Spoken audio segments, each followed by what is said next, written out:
আঞ্চলিক বাণিজ্যিক সহযোগিতা, শান্তি ও নিরাপত্তা সহ নানা ইস্যুতে একযোগে কাজ করবে বাংলাদেশ ও থাইল্যান্ড।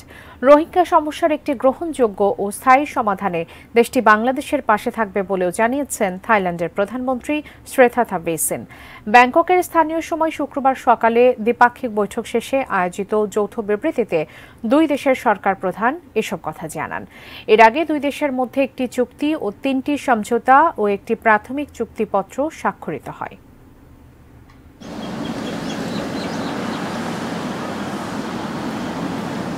52 বছরের বন্ধুত্ব, কিন্তু থাইল্যান্ডে বাংলাদেশের কোনো সরকার প্রধানের এটাই প্রথম সফর। শুক্রবার ব্যাংককের স্থানীয় সময় সকাল 10টায় দেশটির গভর্নমেন্ট হাউস বা প্রধানমন্ত্রীর কার্যালয়ে প্রধানমন্ত্রী শেখ হাসিনাকে স্বাগত জানান থাইল্যান্ডের সরকার প্রধান শ্রেথা থাভিসিন। লাল গালিচার উষ্ণ অভ্যর্থনার পর শেখ হাসিনাকে গার্ড অব অনার প্রদান করে থাই রাজকীয় বাহিনীর একটি সুসজ্জিত দল।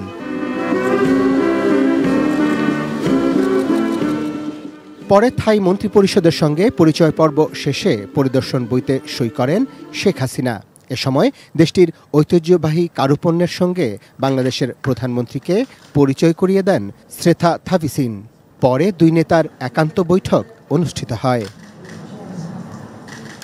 এরপর গুরুত্বপূর্ণ দ্বিপাক্ষিক বৈঠকে চলতি বছরেই মুক্ত বাণিজ্য চুক্তি করতে একমত হয়ে লেটার অফ ইন্টেন্ট বা আগ্রহপত্রে স্বাক্ষর করেছে দুই দেশ। সরকারি পাসপোর্টধারীদের জন্য ভিসা অব্যাহতি সংক্রান্ত চুক্তি এবং জ্বালানি, পর্যটন ও শুল্ক, কৃষি ও খাদ্য প্রক্রিয়াজাতকরণে সহযোগিতার 3টি সমঝোতা স্মারকও স্বাক্ষরিত হয়। যৌথ বিবৃতিতে থাইল্যান্ডের প্রধানমন্ত্রী জানান, বাংলাদেশের সঙ্গে অবকাঠামো ও যোগাযোগ উন্নয়নে আলোচনা করেছেন তারা। এ সময় মিয়ানমার থেকে বাস্তুচ্যুত রোহিঙ্গাদের আশ্রয় দেওয়ায় শেখ হাসিনার প্রশংসা করেন শ্রেথা Thavisin. Thailand has also given our support towards Bangladesh endeavor in order to achieve a sustainable solution in this matter. প্রধানমন্ত্রী শেখ হাসিনা তার বক্তব্যে বাংলাদেশের চিকিৎসা খাতে বিনিয়োগ করতে থাইল্যান্ডের প্রতি আহ্বান জানান।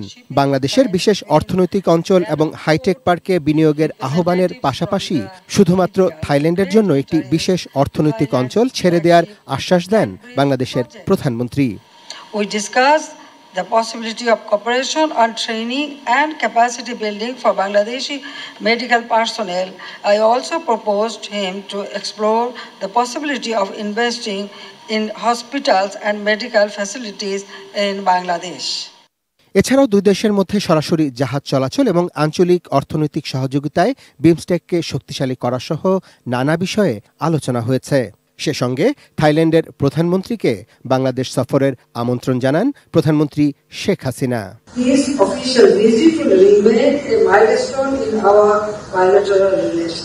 Arafat Siddiqui, desk report, ATN news.